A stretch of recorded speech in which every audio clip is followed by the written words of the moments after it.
Hello and welcome to episode 69 of the Thinking LSAT podcast. I am Ben Olson in Washington, D.C., and with me, as always, is Nathan Fox. Where are you, Nathan? I'm in LA. Okay. That's the norm now, right? I think. Yeah, 98% of the time. Although I was in San Francisco last weekend teaching.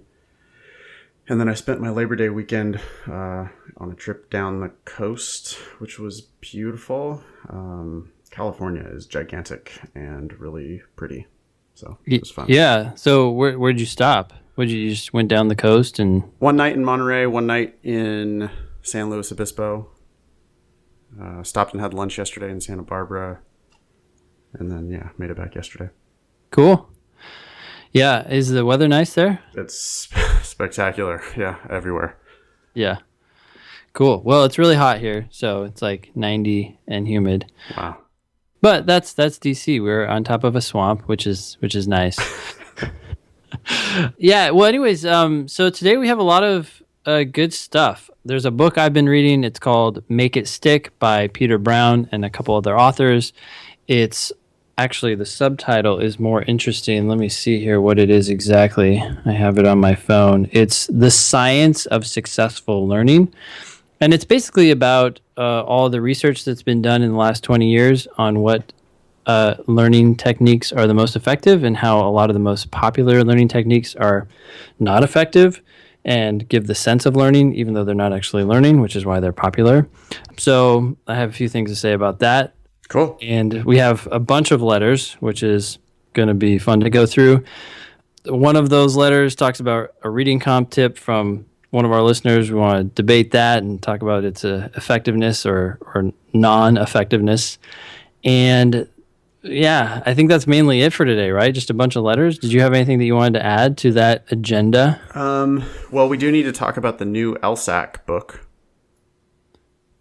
The new LSAT book? Yeah, we do, because I don't know what it is. It's going to blow your mind. It's going to blow your mind. Remember how last episode we were ranting about how the LSAT has this big gap in the tests that are available? Oh, no. Really? They have it? Yep. Wait, Yep. So which test is it? Because the gap is bigger than 10 tests. Yeah, so it's 42 to 51. Okay. So they covered all but a few of the tests that are in the gap, right? The gap is 39 through 51. Yeah. Mm-hmm. So this one covers 42 through 51. If you don't do prep tests 39 through 41, you're not going to really damage yourself. But the comedy thing, let me check. I want to get a live update here. LSAT 10 actual official. Sort by newest arrivals. Because when I checked it the other day, yeah, comedically. So it's called the 10 actual official LSAT prep tests 42 through 51. That's the title of the book. Okay. Mm-hmm. They, I guess, wisely didn't make it volume 6. or they could have gone back and made it volume 3.5, I suppose. So it's just prep tests 42 through 51. It's red and blue. Okay.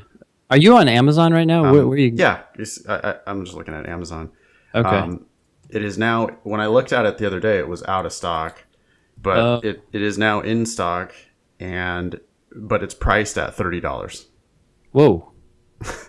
So the newest one is only, $24. No, actually, sorry. You can get the newest 22, one yeah, for $21.67 by the time it gets the Amazon discount. Although, to be fair, the list price on that is $34. So the list price on all the other books, it looks like. Oh, no, 10 new is also $34. The other ones are list price $30. So they made it a $30 book, but Amazon hasn't discounted it yet. So now it's sitting at a solid $30. But anyway, you can get prep tests 42 through 51 now in a book of 10 from the LSAC. Wow. And it is available on Amazon right now. Someone woke up there. I actually like this title. I think it's the best title they have. Prep test 42 to 51. It's the clearest title. All the titles to just list the prep test numbers, because that's all the book is. The book doesn't have any explanations or anything. It's just the tests. Mm-hmm. They should also, by the way, maybe save the environment and not include the writing sample for every single one of those tests. That's pretty silly, that there's 10 writing samples in there. Yeah, that is pretty silly. I do like 15 minutes on the writing sample in my classes, and then I yell at the class to please never, ever, ever practice doing the LSAT writing sample because it's just a huge waste of time. But these books, if you buy these books, you're going to get 10 of those writing sample prompts. If you've seen one of those prompts, that's enough. That's plenty. Yeah. They could definitely cut those out. They'd save like 30 pages per book times a zillion books that they print. Yeah. Yeah, it would save a lot. And, in fact, they could just spare a little bit of that paper for a couple things. One, in the back of the book, you know how they have these perforated bubble sheets, which is great. Yep. But they have two on a side. I know. Everyone uses one side and then they lose it. And it's like, well, now you only have effectively 5 bubble sheets for 10 tests. Right. So they could put more bubble sheets in. Yep. Okay. Yep. What else? And then the second thing is they could reformat the games to reflect the current. I knew you were going to say that. Format. Yeah, absolutely. Because they haven't, even in the volume 5 book, you can see where it transitions into the new games that are spread across 2 pages. But the older tests, like prep test 70, or sorry, no, prep test, what's the first test in that book? 62? Prep test 62 and 63 and maybe 64 or whatever. Those are still on the 1 page per game format. Yeah, you're right. They could spread those out. That'd be nice of them. Yeah. Okay, cool. No, interesting. But I mean, this is awesome. I'm glad they put this book out there. I do think that prep tests 42 through 51 are totally legitimate for studying. I don't think that the test is significantly different from the prep tests in the 40s. So I'm excited that this book is out there and available for people to use. Yeah, this is going to save people a lot of money. I mean, even priced at $30, you would have had to spend probably about $80 before. So you just save $50 by getting this book instead of buying them individually. Yeah, right. Yeah. So I'm making a sort of an inference here. We talked about this on the last episode, and then this just came out. So it seems to me that we must have caused this. Well, I mean, we know that correlation perfectly indicates causation every time, right? So the fact that we talked about it and then this change happened means that we clearly were the only cause. Not only did we cause it, we're the only cause. Yeah, I love it. Yeah, that's so cool. I'm glad to be an influencer. Sorry, I don't know why I used that word. It was just on my mind. Anyways, I'm excited for these other things that we're going to talk about. Should I jump into this book? Let's do it. Okay. So this book I just started listening to. I have to thank MJ. MJ is a student of mine from a couple classes ago who also is the one who suggested the Art of Manliness podcast. Remember that one? That's kind of a funny title, but the one about, what was it? How bad do you want it? It's sort of this idea of if you imagine that going into a test is going to be difficult and you plan for potential problems, that you're more likely to succeed than if you kind of go in with wishful thinking that it's going to be super easy and everything's going to be fine, because when something goes awry, then you're more likely to panic and falter. Okay. So anyways, that was what that podcast was about, and she suggested it. And then she sent me an article the other day about learning techniques. And in that article, the article was either interviewing this author or by the author, I can't remember, but this book was mentioned, Make It Stick. And I would recommend this one, sort of like the Grit book by Angela Duckworth that we talked about earlier. This one I think is actually pretty relevant to anyone who's studying for the LSAT and just for law school. The whole idea is what techniques make what you learn stick in your mind and what techniques don't. And one big sort of takeaway that I'm getting from this book, which is really, it's all sort of study-based, right? They're saying, hey, look, there's all these myths out there about how people should study. And the reality is that people have been doing a lot of controlled, scientifically reviewed studies that say a much different, or tell a much different story. And so the big takeaway that I've gotten from it so far is what's easily learned is easily lost. And so a lot of times what we learn when it's really easy to learn it and we feel good as we're learning it, we get the sense that we are learning and therefore sort of gravitate towards those methods. One of the most popular ones is to reread stuff that you've read before. So you may read a chapter and then feel like, hey, I need to learn this stuff. I really need to know it, so I'm going to read it again. You know, people might be reading the Power Score Bible chapter on flaw questions and then feel like, hey, I need to learn this, so I'm going to go read it again. And this book is saying, hey, you might feel good while you're reading it and be reminded of what you sort of read before and thus feel like you know it even better. But the reality is that it's not an effective method to learn. And so some of the much harder techniques, which involve stopping and trying to recall what you've learned, even just 5 minutes ago, is much more difficult and something that a lot of people don't do because they don't feel like they're learning. But those methods are actually the most effective. Apparently, we lose about 70% of what we hear in just minutes. So if you're having a conversation with someone for a few minutes and they're telling you something and then you turn around and say, okay, what did you remember? What did you talk about? About 70% of that is lost almost instantly. Huh.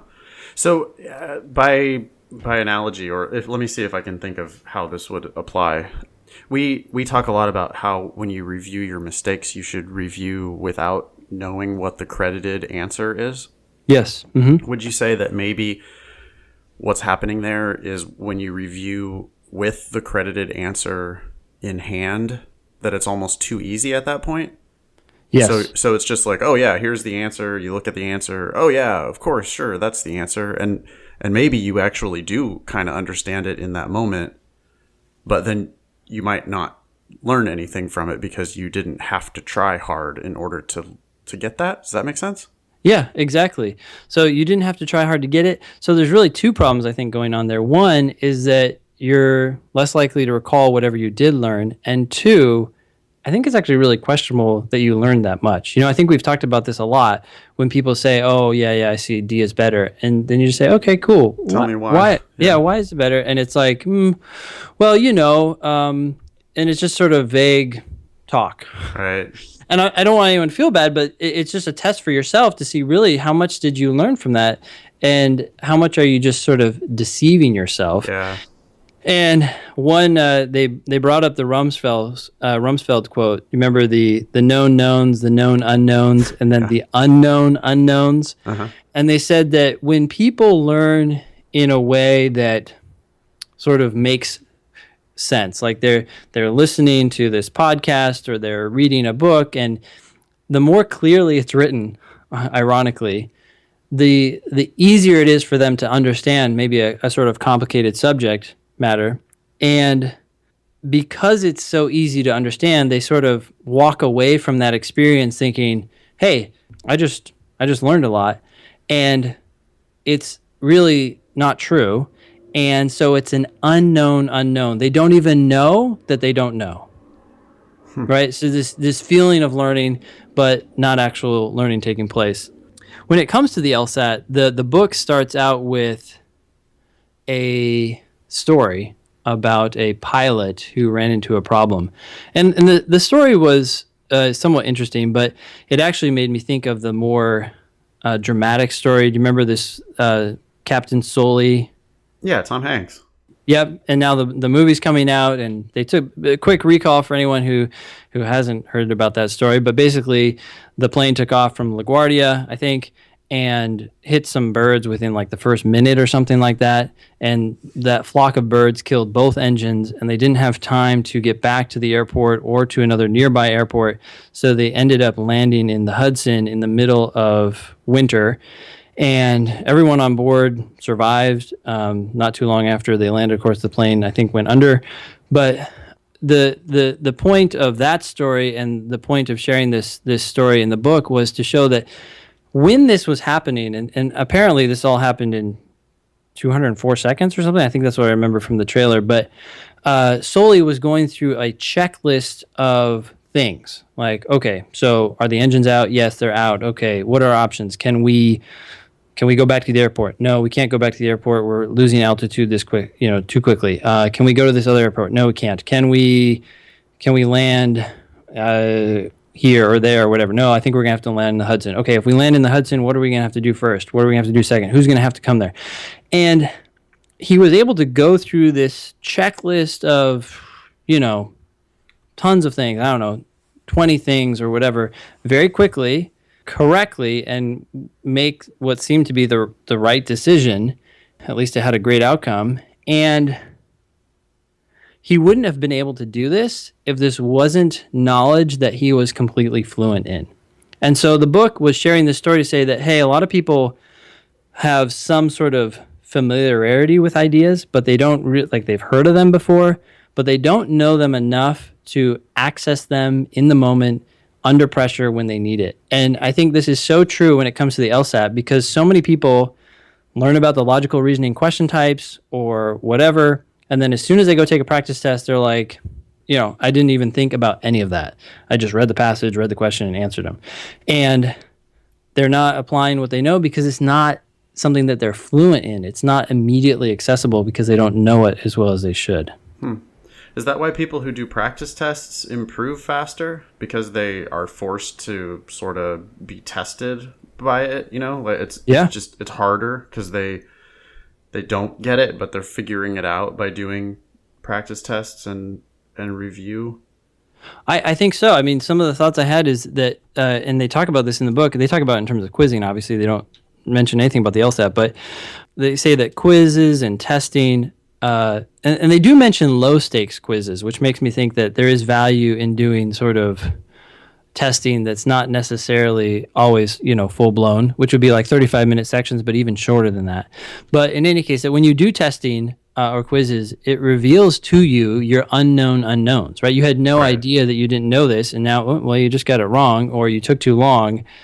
There's something missing, and it forces you to confront those things. Yeah, I mean, that's my whole theory. That's literally all I do in class is just, hey, let's dive in, do some tests, make some mistakes. The test is going to tell you what you don't understand, and then let's figure those out and hopefully not make those same mistakes next time. Yeah. So one analogy that I thought was interesting is this idea that when you learn something and then stop and try to recall it, right? Either through a quiz, because someone asks you a question and then you're like, okay, well, let's see, what was the answer?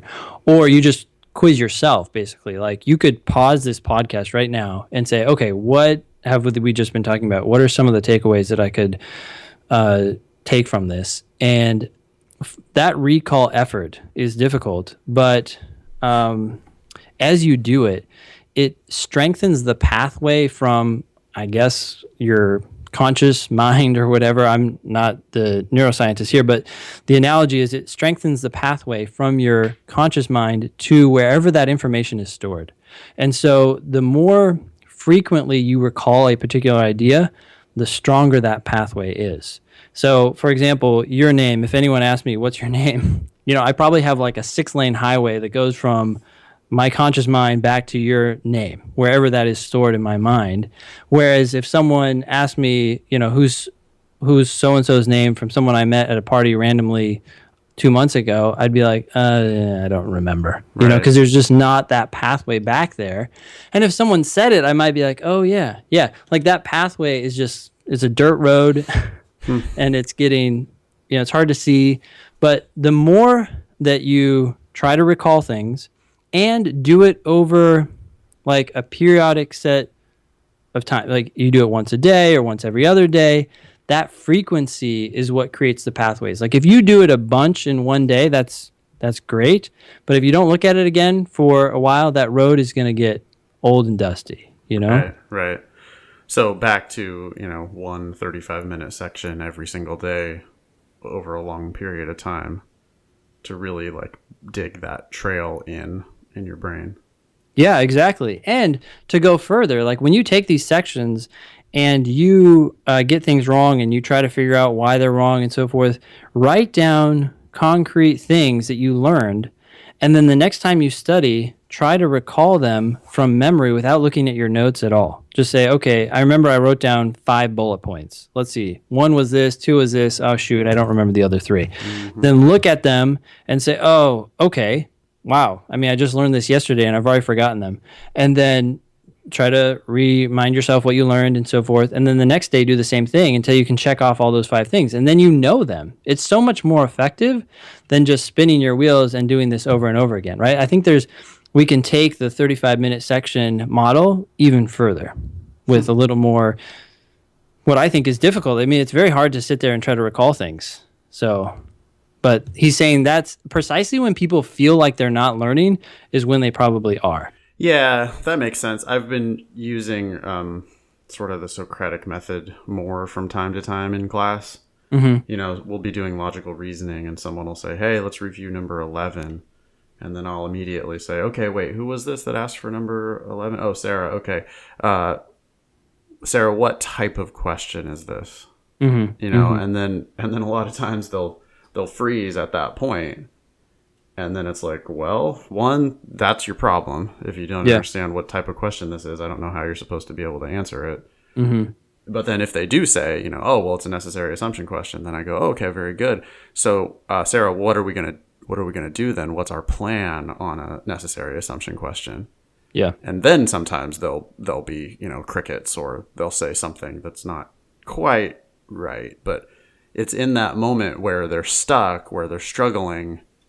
Yeah, just it seems kind of obvious that that's the point where they're actually going to be burning in those roads because they're really struggling on it. Yeah.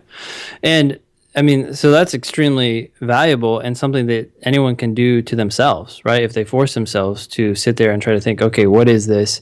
And even if you get it right, even if you're like, okay, well, let's see here. This is a necessary assumption. And for necessary assumption, I have to do this. And the answer is typically weak. And whatever it is that you remember, if there's that lag time, that road is still just not well built enough, Sure. right? It's still like a city road, and you need to make it a highway. So it's like, okay, weekend, boom. There's going to be an argument. There's going to be a flaw. Sometimes I ask people, I'm like, okay, so weekend question, what are you going to do first? And they're like, well, find the main conclusion. I mean, is there a main conclusion? It's like, yes, yes, there is. You need to know that. Like, there should be a problem, and so on. So, anyways, it's a great book. I'm only like an eighth of the way through, and it's already just got a ton of stuff that at least I'm excited about to sort of reaffirm, I think, a lot of stuff that we are doing and sort of tweak and make things even more effective that we're not. Let's Make It Stick by Peter Brown. Yeah. We can put a link to that in the show notes. Yeah. There's one last thing I did want to say is that he said that a lot of times people will gravitate to certain learning techniques. Like they'll say, hey, I learn better by reading, or I learn better by talking through a problem, or whatever. And he said that really the best learners are tapping into all of the different venues. So they're trying to talk through things. They're trying to listen to, discussions. They're trying to read about things, even if some of those study methods are less preferable, because when you attack something from a variety of different angles, it just creates like different pathways to the same idea, and that in turn strengthens it. Cool. Yeah. So anyways, a lot of random stuff there, but that's that book. Yeah, sounds like a good recommendation. Yeah. So the next thing I just really wanted to talk about quickly was I'm looking for volunteers to help review videos from my class. So every time my class meets, I record the entire lesson. And what this does is end up creating multiple videos of the same game or the same logical reasoning question. And because a lot of classes end up going over the same ones, same questions come up and up over and over again. I have this huge library of videos, and when I have multiple videos for the same question, sometimes it makes sense to keep all of them because different classes have different discussions. Different people have different issues, and they see questions from different angles, and that will kind of guide the discussion in different ways. Sure. Mm-hmm. And so sometimes it makes sense to keep the multiple videos, but on other occasions, some videos are just, useless. Like, hey, why is A? Well, A is right because, or it's wrong because it's too strong. Do you see the all? Oh yeah, yeah, that makes sense. Yeah, oops, over. Right. Yeah. And so it's kind of a useless video, so it needs to be removed. Or both videos are exactly the same. One is just a little bit better or clearer or whatever. So right now, Seth, remember who we interviewed before? He's helping me go through all these duplicate videos and figure out which ones should be kept, which ones should be removed, and so on. And some other podcast listeners are helping out with that, and it's really helpful. And I wanted to thank all of them for helping with that. But we have so many videos that if more people would be interested in reviewing these videos, getting some tips on the LSAT as you're doing so, it would be very helpful. So just email me at ben@strategyprep.com, and I'll put you in contact with Seth, and then you can try it out and see if it's something that interests you. One thing that I have thought about, even before reading this book, is that the people who are reviewing them have to comment on the videos and figure out which one's better and which one provides a better explanation. And I've almost wondered if they've gotten a lot more out of them because they have to be so much more engaged, kind of going back to what we were talking about earlier. Oh, totally. Yeah. No, sounds like a great opportunity to learn. So anyways, yeah, just looking for volunteers. If you're interested, email me. Now, we have a bunch of letters. Do you want to just jump into this first one? Sure. I'll read it. Okay. It says, I've listened to your podcast a couple times. I'm a big fan of your witty and dry humor. It's much appreciated with the LSAT being so dry. I just decided to jump into LSAT studying recently in preparation for the December exam. After doing the June 2007 exam, it's clear that I'm strongest in logic games, weird I know, followed by reading comprehension, followed by LR. We might make one note there, Ben, that the games from June 2007 are pretty easy. So if you're just assessing your game's ability on that one data point, you might find that on some other sections of games, you're going to struggle a little bit more than you're thinking. Yeah. Given that I have 3 months of studying, I've mapped out my study schedule as follows. Knowing that I need to learn the tips, tricks, and strategy of each section before focusing on speed and efficiency. So here's the plan. September, 5 days a week, 2 hours, going over content, strategy, and technique for each section. Then October, still studying 5 days a week, 2 hours at a time, focusing more on speed and timing since I know that will be an issue for me. Then November, still 5 days a week, 2 hours at a time, overall review. Keep in mind I'll be doing one practice exam roughly each week to track my progress. My questions are as follows. Number 1, I heard you guys mention doing one 35-minute section each day. Is that what you would rather suggest I do? I'll be using PowerScore books and LSAC books. Want to start there? Yeah, so I would suggest that. I think it's good to go over content and strategy. I do think it's valuable to go into a practice section with some ideas of what you should be doing as opposed to just not having any of that information at all. But I think it sounds like his September plan is too focused on technique. I would maybe spend a half hour reading about some certain concept or idea and then say, okay, cool. Let's say it was flaw questions and logical reasoning. Now let's do a 35-minute LR section. And on those flaw questions that come up and the ones that are related to it, start implementing some of the things that I've just read about and see if I can really test myself and see whether I really learned anything from that. If you wait until October or wait until the end of the week to try it on a full-length test, I think you're going to end up not really learning much or remembering it. I just can't even imagine what you would be doing for 5 days in a row of 2 hours a day where you're just studying like theory. Mm-hmm. There's not that much. I don't have that much to say. I don't have 10 hours worth of theory. I mean, yeah. There isn't that much of it. What you need to do is you need to dive in and start practicing it. Yeah. So, yeah, I mean, you can read theory for a little tiny bit, but then I think you've got to just get the clock ticking and and do a real section and see how that theory interacts with the actual real sections. Yeah. You mean you're going to learn the theory a lot deeper that way if you are confronted with some sections and you mess up a little bit, and then maybe you could go back and read some more of the theory the next day, and then the theory will start to make more sense. But the theory separated from the actual 35-minute sections is really hard to understand. Mm-hmm. Yeah. I mean, one thing that's good here is that he is using the Power Score books. So those books include a lot of practice problems, which means he's probably going to be doing more problems than he thinks he is. Yeah. Or maybe he already knows that.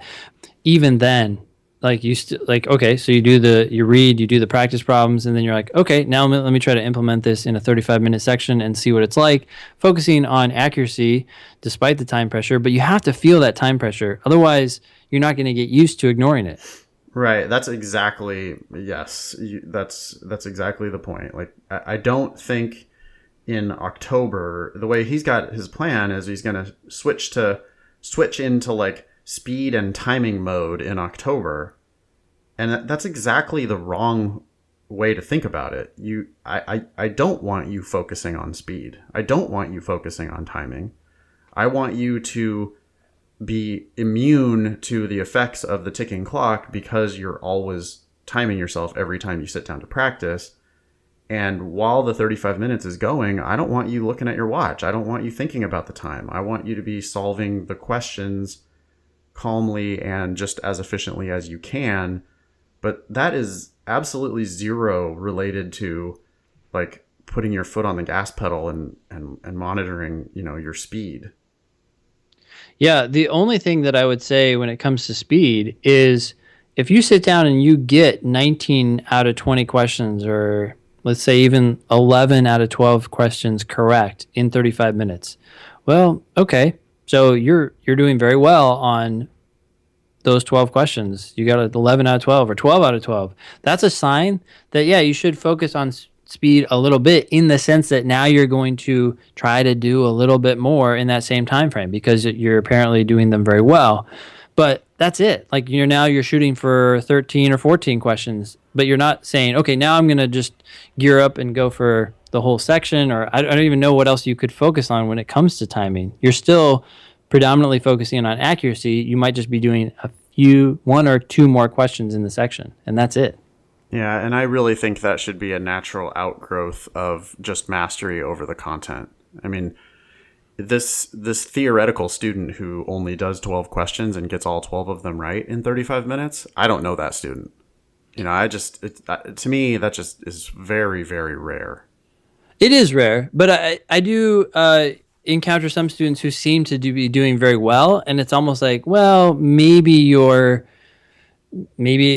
it's time to try to do a couple more questions. Like they take the accuracy thing to heart so much that even when they're debating between two answers and they know one is right, they still kind of like triple check it or something. And it's like, hey, okay, you're doing well. Like now try to push yourself out a little bit.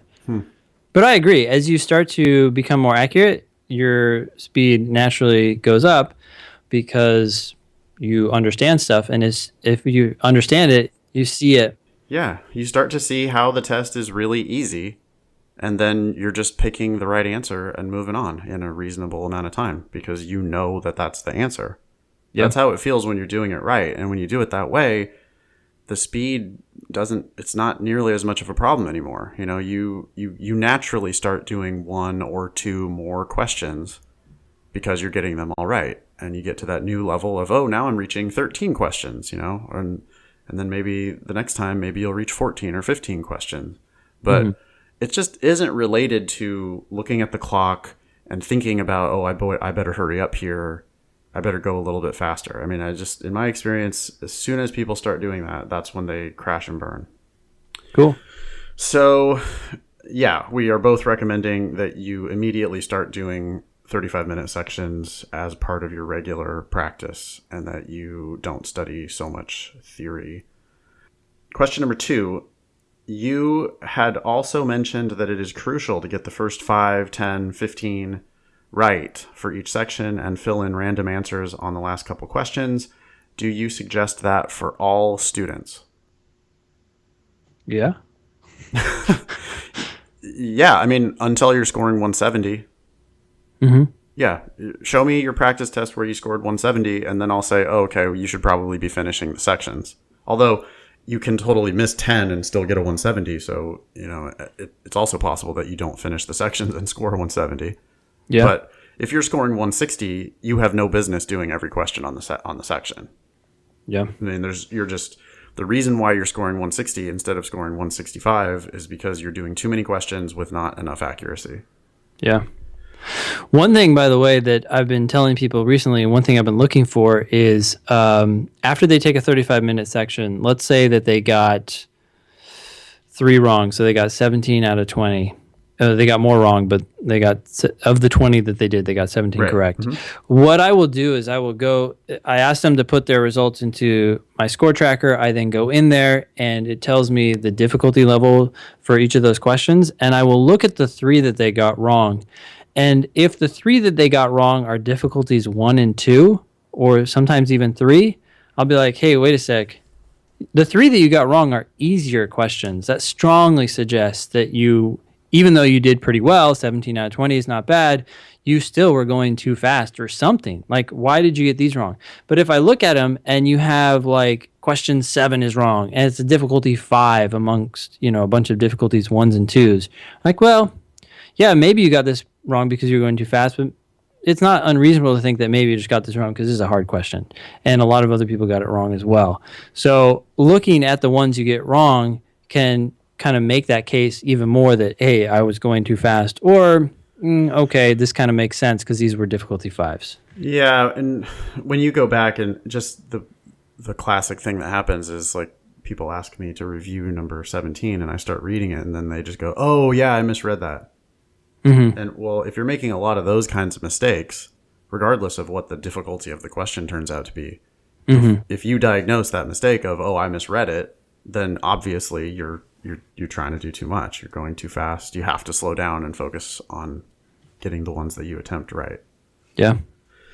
The third question here says, what are your must-dos for... I don't think we can answer this question. What are your must-dos for each section in terms of things you must focus on? In logical reasoning, you said that you must get the must-be-true questions correct as they are freebies that everyone should be getting correct. Did we say that? I don't remember saying that. Yeah, it doesn't sound like something I would have said. I mean... You can have some really hard must-be-true questions. Right, yeah, especially just later in the section, right? I mean, yeah. the freebies are questions 1 through 5 and 1 through 10, right? There's going to be maybe 1 or possibly 2 questions that are difficult in the first 10. Yeah. And so my number 1 must do for all 3 of the sections is that you have to get the earlier ones right. 5 out of 5 and 9 out of the first 10. And if you're not doing that, then you just have to slow down and start getting those, because those are really the gimmies. Do we have any other tips like that, like the gimmies for any particular section? Well, so I feel like this question is asking 2 different things. What are your must-dos, and then what are the equivalent gimmies? Like, I feel like I don't think there is any. I mean, yeah, the first few questions, like you're saying, that's the gimmies, I guess. Yeah, but not must-be-true questions. Yeah. I'm not even sure what to like make of that question. What's the gimme? I don't go into a section thinking, well, what are the gimmies? What's the stuff I can just do? It feels to me like that encourages searching for questions that are easier or something. Right, which you shouldn't be doing. I mean, I can say the one gimme would be on the logic games, the list question, right? The very first question of each game. Sure. And I am not advocating that you do the list question for all 4 games. That's really a waste of time. But when you get into that game, the first question, almost every game, the first question is this list question that you can do by process of elimination. And all you have to do is test each rule one at a time and knock out answer choices, and you'll be left with one and only one answer every single time. That's a gimme. Okay. If you find that you're missing a lot of those, then you are really building a shaky foundation for that game, right? Because you're just not even understanding the rules. Yeah. So that's a gimme. I think on the reading comprehension, I do think that the main point questions should be gimmies on the reading comprehension. Mm-hmm. You've gone to college. You know, you should be able to read one of these essays and just figure out what the main point is. And you should be reading in such a way that when you get done reading the passage, you know they're going to ask you what was the main point, and you should say, oh, well, the main point was basically XYZ. And then when you go into the answer choices, you should frequently be finding, almost exactly what you predicted. Yeah, I would say those are less of a gimme than the first questions in games, right? Like the first questions in games are like super easy. I feel like there are people who legitimately struggle with main point, but to those people, you have to take the hard path, which means you have to stop after you've read the reading comp passage and ask yourself, what is the main point? The easy path is to say, oh, here's the question. What's the main point? Does A sound like the main point? Right. And that you have to take the hard path. And if you do that, you will get better. And by the way, it'll be good for law school. It seems like the hard path, but it's actually vastly easier, right? Because if you just dive into those answer choices, it's the easy thing to do. Yes. It's also the way harder way to answer the question, because those answer choices are now going to start distracting you and confusing you. Yeah. And it's much, much easier to just cover up the answer choices and go, okay, well, the passage was basically about this, and the author basically thinks this is a good idea, or this is a bad idea, or whatever. And then you go into the answer choices, and it's just like, zing, right there, glowing on the page, exactly what you predicted. And now you don't have to waste so much time getting trapped by all of their wrong answer choices. Yeah. Hey, by the way, this just reminded me, we've talked before on this show what the wrong answers in main point questions are in reading comp. And so here's my test to the listeners. If you've listened to our previous episodes, what are the two things that typically make a wrong answer wrong in a main point question in reading comprehension? Two things, huh? Yeah. I'm not sure I know. I'm going to have to think about it. Okay. What would you... is there things that you think of as typically wrong in the main point question for reading comp? Sure. So I would say anything that misdescribes or goes further than what the argument actually went, because main point questions are a type of must-be-true question. Sure. Yeah. So must-be-true questions don't like overly strongly worded, aggressive, bold, absolute answer choices. So they can easily just kind of take the next step, go a little bit too far when they're describing the main point, and that will instantly make that answer wrong. So something that's not a must be true can't be the answer for the main point question. Okay, cool. And then, of course, they have many answers that are just part of the argument, but not the actual main point of the passage. So just something that restates, a part, or a kind of an introductory, especially like an introductory, here's the issue, but it doesn't actually get to the author's main idea. Yeah. Many of the answers, like multiple wrong answers per main point question, I think are going to be sort of premises of the argument, but not actually the conclusion of the argument. So Nathan, were you adopted? I was not adopted. Why? Oh, I just wondered if we were brothers, because that's the exact same thing I was thinking. I don't understand how it could be so similar, but basically things that are inaccurate or things that are too narrow.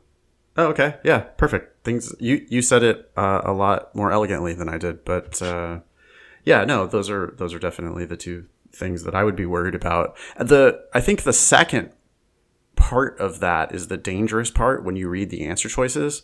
The too narrow things, because you're going to get that flash of recognition. When you read that, you're going to be like, oh yeah, it said that. That was part of that was in there. Yeah. Sure. Yeah. And it's got like one word that you like because it's got the topic word, the topic word in there, lyconometry or whatever. And you're like, oh, well, it was definitely about lyconometry. Yeah. And then you're just like, okay, I'm going to take that. But it doesn't have the main, what about it? What about lyconometry? Why did the author come here to waste your time with this today? And if you can't say why this is important or how this was related to that this was basically the main idea of the passage, then just because it said it doesn't mean that it's the right answer. And there'll be 2 or 3 of those, right? Where they just kind of rehash everything that was in the argument. Yeah. Yeah. Cool. So I did have one answer to his question. He says, "What are your must-dos for each section?" And I would say that this is the same for all three sections, and that is, it's a really high-level thing. But I do think if you want to zero in on one thing that you have to do for all three sections, I mean, I know he's asking for each one, but I think it applies to all of them. And really, this is just the test as a whole, is that you need to understand what you're reading. I don't care. Like, I think you should know the question type. I think you should know what's going on in all these different things. But this is like skill number one. And I think sometimes I mention it in class and people kind of roll their eyes like, of course I have to understand what the passage is saying. And I'm like, yeah, but you don't. Yeah, and you're not understanding it. So why, That's interesting. I mean, the LSAT, I say in class a lot, is a battle of will. Mm-hmm. And you have to be open to the possibility that you're actually going to understand it. You have to be open to the possibility that it's not as hard as you're making it out to be. Mm-hmm. And you have to focus, and you have to just force yourself to actually engage and actually do it. And I think that's one thing that, especially, when I see somebody who is doing 20 questions per section and they're scoring 142, that person is not understanding what they're reading. I mean, they are just, it's like tons of smoke and no fire whatsoever, because they're just skimming across the top of the, they're not understanding the passages. They're not understanding the argument. They're not understanding the question that's being asked. Yeah. And I'm sorry, but you're going to be a lawyer. Lawyers have to be good readers. You have to start reading this stuff and actually understanding what's on the page. There's no substitute for that. Yeah. Yeah. That's not a tip so much for someone who's, trying to get from 165 to 170. Mm-hmm. But that's a tip for anybody who's in the 140s or the 150s. It's like, you're not, the reason why you're missing so many questions is that you're not understanding what you're reading. Yep. Cool. Okay. Yeah. So the next one is from, did you have anything else to say? No, that's great. Okay, great. So the next one is from, hold on, did you say we could say his name? I don't. Yeah, I don't know. Doesn't say not to, so let's do it. Okay. Well, anyways, first name. So Kyle writes us, and he says that he loves the podcast, which is awesome. Thank you. And he has this technique for reading comprehension that he has proposed to us. And I ended up testing it out this week on the LSAT India test number 2, which is the 2009 LSAT from LSAT India. And I have mixed feelings about it, and I'm happy to share those. But in any case, do you want to read any of this, or should we just say what his method is? Yeah, the strategy is you read for basic understanding, so no pencil. You read the passage, trying to understand it, basically. Mm-hmm. Then read it again with the highlighter in your hand, using the highlighter, and highlight, quote, likely tested details. So that's the strategy. Yeah. Okay. Should I shit on it in advance, or should I wait for you to talk about your experiment? I'm happy to do whatever.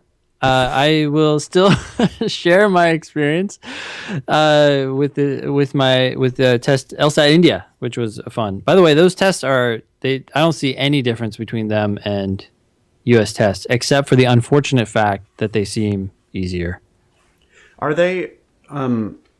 So someone was telling me that they looked at some of them, and it's basically the exact same game in some cases, where they just changed the names. Is that true?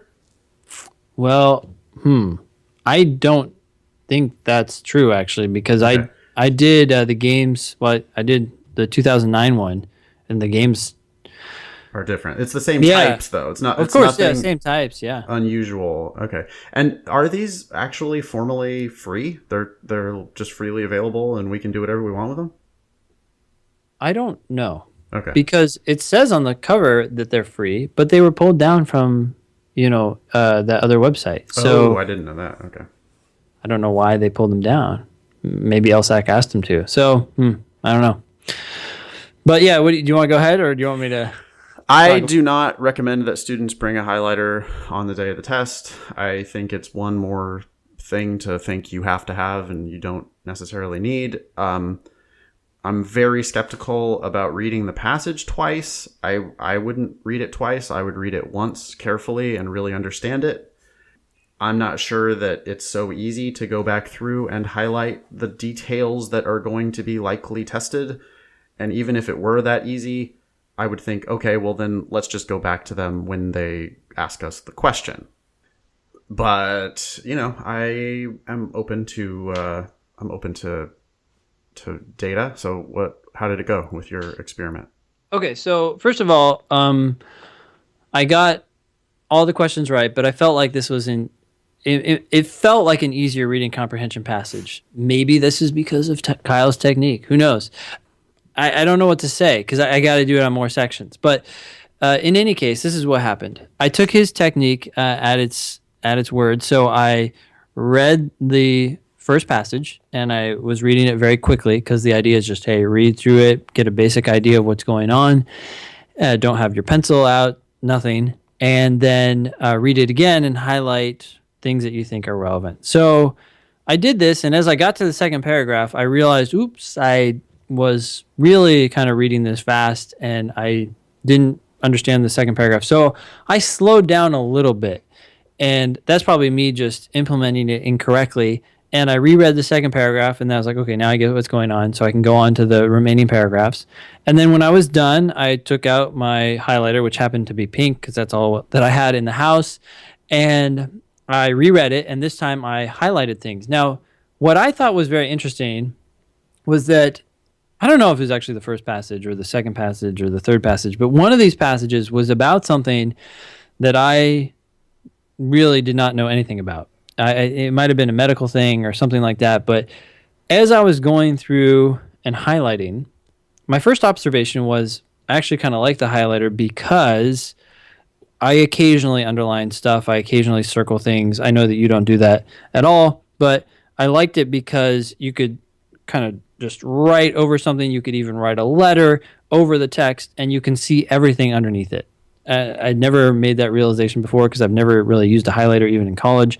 But I was like, a little aha moment for me. I'm sure lots of people are laughing. But I was like, wow, it's really easy to see what's underneath. So you can do more than just highlight. But anyways, the second thing that I realized that as I was reading this passage on a topic that I was completely unfamiliar with, details did stick out that I had certainly read, but for some reason, like their significance didn't stick out until I had read the passage as a whole, and I was like, oh, so okay, now I noticed that they actually did this experiment on two individuals. Somehow I had sort of not recognized that being important, but given what they were saying later, it kind of made sense. So I finished highlighting things, and by the time I was done, I felt like I had a much fuller understanding because of these details that I had they were like new information to me when I was going back again. Now, again, I got all those right. I don't know if that was because it was an easy reading comp passage or not, but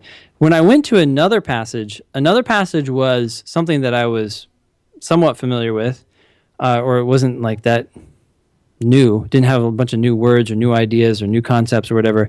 And I read it through once, and I was doing what Kyle said because I just wanted to test this out and experience it. When I read it again, I did underline things and I did highlight things, but my sense was sort of like, yeah, like I just read this, I know this. It didn't feel like it was adding any value. So when I was done with this section, my sort of takeaway was, I think I am going to read maybe one, maybe two passages twice, depending on how I feel in terms of the content or the details of the content when I'm done reading it. I actually felt like it was valuable and helped me go into the questions with a fuller understanding. It's like I had these like gaps in my knowledge and I had sort of filled them in because there were definitely things that I read and I was like, yeah, I don't remember reading that. But that only happened for that one passage. I think for the other three, or at least two of them, I was sort of just like rehashing what I had already done. Yeah, and Kyle says that, this has worked for him, who went from missing 5 to 6 per section and sometimes not finishing on time to only about 2 to 3 misses on average and in time. Kyle does then grant that this could just be that he's been getting better at the test, and so he he implemented this new strategy at the end of his study or after spending a lot of time studying. So it's possible that the highlighting method hasn't been doing anything for Kyle either. The one thing it sounds like it did for you, Ben, is that and maybe this is what happened to Kyle, is that the fact that he has this strategy made him spend enough time on the passage. Mm-hmm. Mm-hmm. For me, I wouldn't need to read it twice in order to do that. I'm just going to spend enough time with it the first time through. But if you're finding that you get done with the passage and you don't understand, then maybe you do need to read it again. I would, again, just go back to, okay, you should have read it more carefully the first time. Well, so I wouldn't say that I didn't understand the passage. Like, I certainly finished, and I did have to reread that second paragraph because I wanted to understand what was going on. Just in terms of the amount of detail that I sort of left with. Like, I feel like I don't, even if I had slowed down, I don't feel like that second pass, I don't feel like the first pass would have given me as much detail. Now, I just like 20 minutes ago or 30 minutes ago, we were talking about that book and how it was saying that rereading is not an effective strategy for long-term retention. But they did point out that there was actually a study done where people were asked to read things twice and then immediately tested on it, and they did better than people who read it once. Now, I'm not advocating, it's like that's one random test, it's not the LSAT, but I did think, hey, I felt this way for a passage that introduced a lot of new ideas, and I am inclined to test it out some more. But not for all the passages, because definitely there were passages where I felt like I was just rereading what I already knew. Cool. Well, there you go. It's something to potentially try. I am not going to start teaching this in my class. It seems to me kind of obvious that if you read it again, you're going to have a better understanding than if you just read it once. But you could say the same thing about reading it 3 times. And so my hypothesis remains, all it's doing is it's forcing you to spend more time with the passage. Now, that I think is not a bad thing. Mm-hmm. I think most people aren't spending enough time with the passage. That's why they don't understand it. So if this strategy works and makes them understand and they find the questions are easier because they did this strategy, then by all means. But I am not. I mean, if I was doing the LSAT tomorrow for $1 million, in the LSAT Olympics, I'm pretty confident that I would only be reading each passage once. A lot of time I'm going to start over, right, and read the first paragraph twice, or read the first half a paragraph twice, or read the first sentence twice. Mm-hmm. Because I'm making sure that I'm comprehending as I'm reading. Mm-hmm. But I can't imagine my strategy would never be, I didn't really understand that first half of the first paragraph, but that's okay. I'm just going to keep going here and get down because I need to read it once so I can read it again. Mm-hmm. I mean, I'd rather just be forcing myself to understand the first time through. But I don't know. Hey, if this works for people, awesome. One thing I think that you keep kind of coming back to, which I don't think is quite correct, is it's not that I had this sense that I didn't understand. I was just surprised how many details I had sort of forgot or didn't realize their significance. Like, oh, okay, well, that's interesting. Like, it kind of added insights. Now, maybe you could get those insights by slowing down, but I feel like some of this is just you're given a ton of information by fire hose, and by necessity, I don't think you're going to absorb all of it, or even should, even if you're trying to understand, like, what is this passage trying to say? And you can be done and be like, yeah, I get the idea, I get the main point, I get the structure and everything, but there are these details that are lost that add insights. Okay, I see. Yeah. You're getting the big picture first time through, and you're getting more of the details the second time through.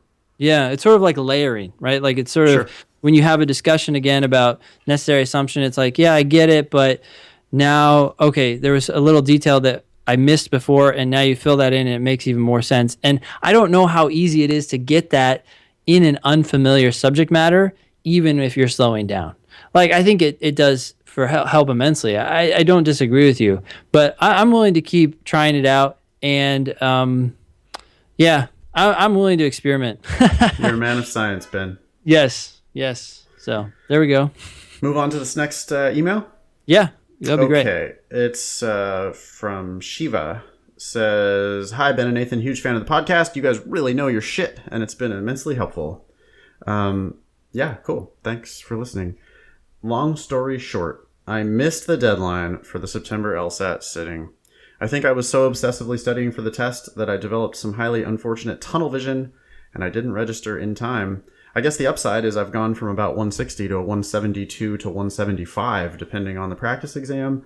I'm now registered for the December exam, but I'm concerned about applying so late. I want to apply this admission cycle. I'm looking at schools in the top 10, namely Stanford, and I feel fairly confident that I can score higher than 175 by December.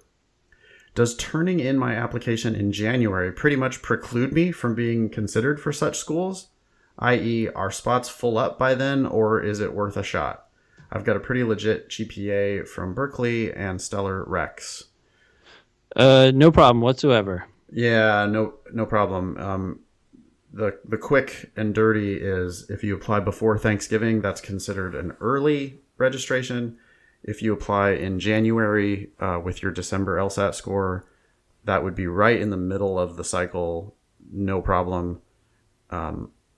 We consider the February LSAT too late. If you're waiting for a February LSAT score, many schools will still accept your application at that point, but we see worse offers of admission and worse scholarship money coming to people who apply in February or March or April.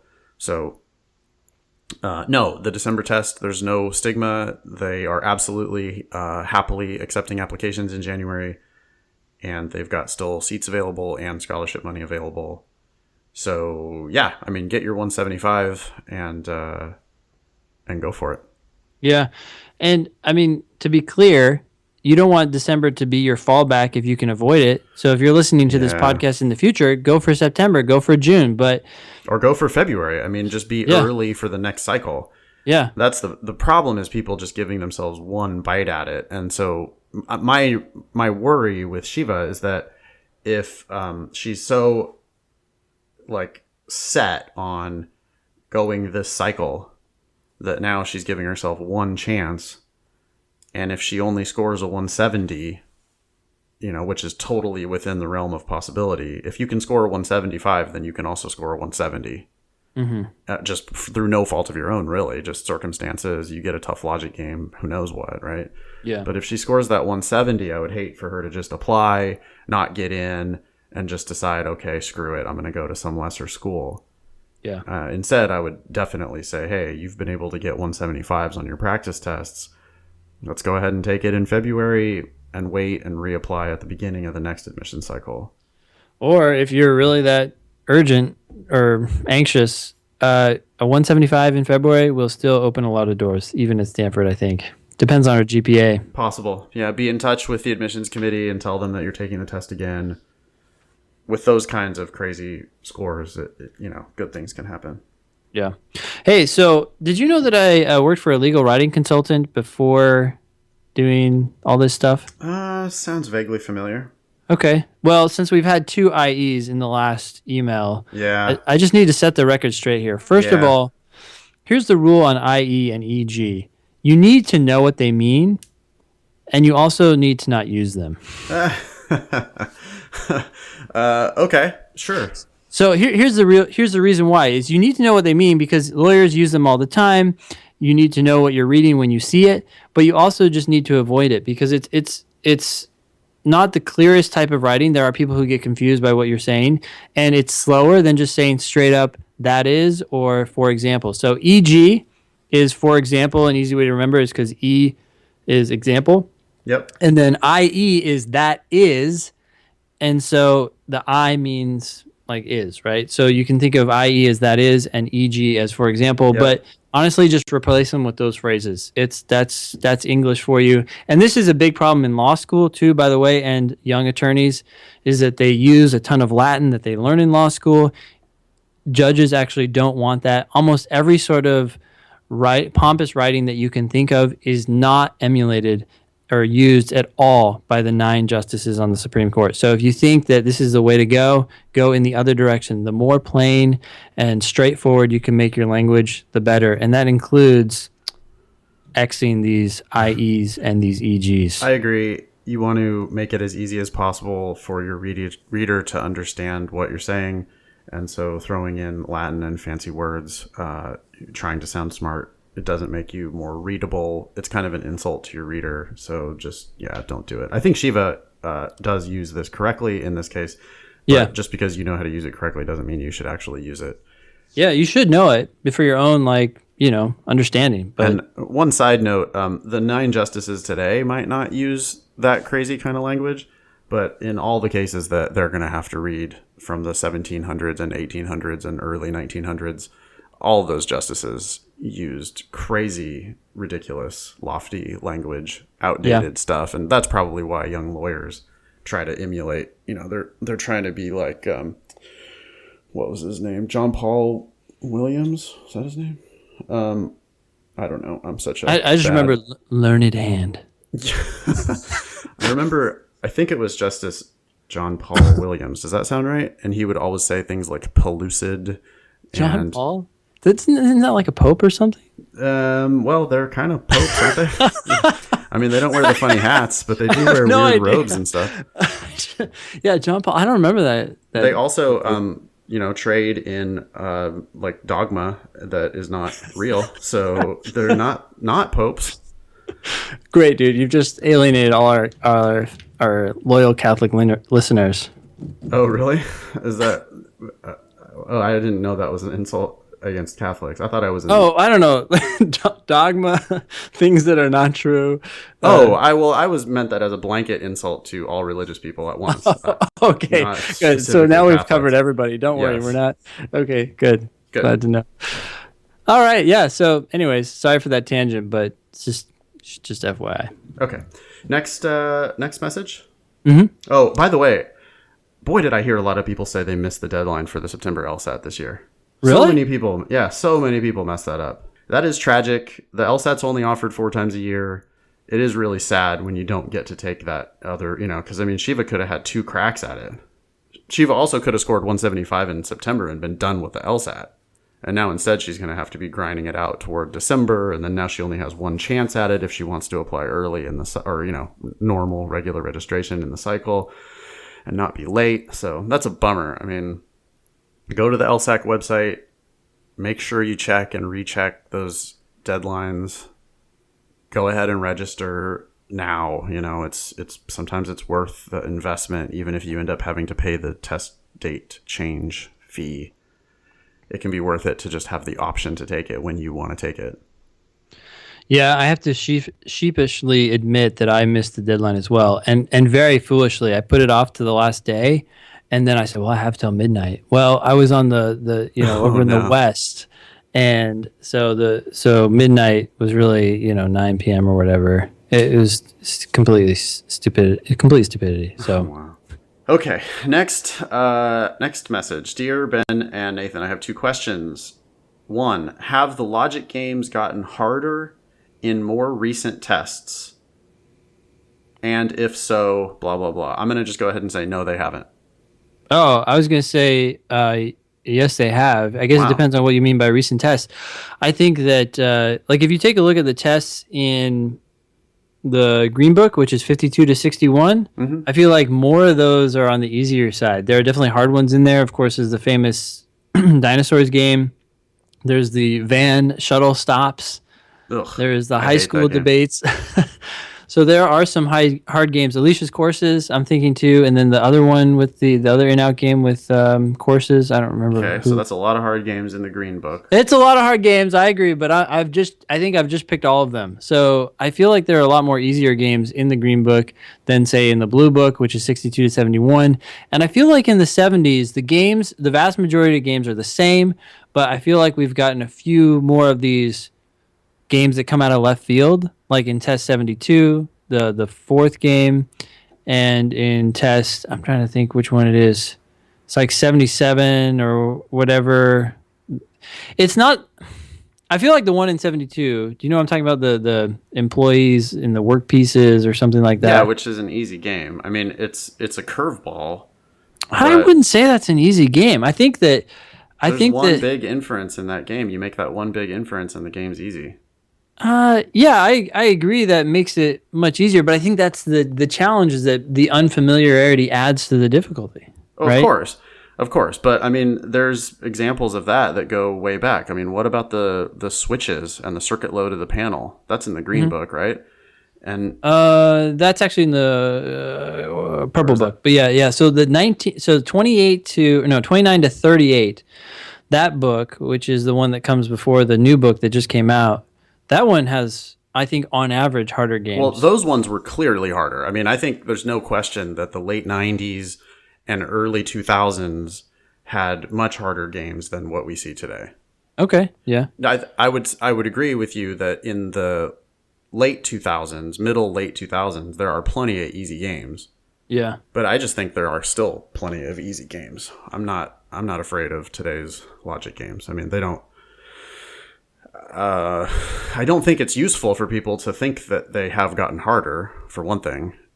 I agree that most games are the same as all the other games, but because you have these occasional like, oh, what the heck do I do with this type of games? I think it is helpful for people to think, all right, I should go back and do some of these weird old games to get sort of used to change so that Hmm. not everything is like, oh, another grouping game, oh, another ordering game or hybrid game or whatever.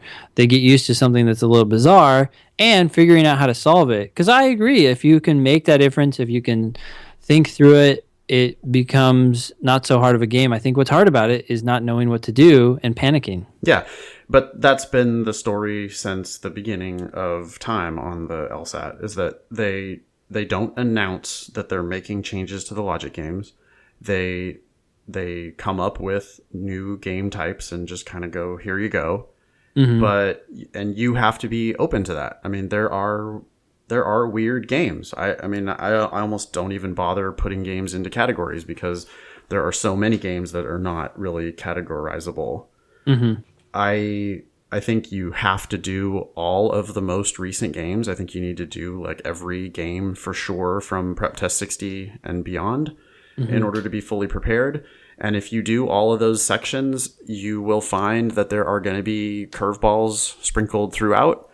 You totally could get a curveball on the day of your test. There's no way to prepare for that specific curveball because you don't even know. We have no idea what it's going to be. I mean, that game with the work pieces was just kind of something new. And you just have to understand that they are solvable if you read the rules and you understand each of the individual rules and you start thinking about the ways that those rules are going to interact. You should be able to figure out an answer to each one of the questions with certainty. So that's part of why I teach the way I teach, with mixed sections, not a lot of theory, not a lot of semantics and categorization. It's more just like, hey, let's see what these games look like, Hmm. and let's just do them. This writer says, on the recent tests, I've found that the rules seem not to be as straightforward. Consequently, I've been running out of time. How can I prepare for these more intricate logic games? I definitely don't think the new games are more intricate. I don't think, in fact, if anything, there's a lot of examples of the games being simpler. We had a game recently, or we had Well, a I think section. she's specifically, or he or she, sorry, is referring to the games that are strange, right? So how can I prepare for these Sure. strange games? Strange, but not intricate. I mean, they are strange, but they are very simple. That work piece game just did not have a lot of moving parts in it. And so it could be strange, but it was not what I would call intricate. I mean, the old games, like if you look at the late 90s, early 2000s, that's intricate, where there's 10 different variables divided into Mm-hmm. four different categories, and there's this that used to have a lot to sort of manage.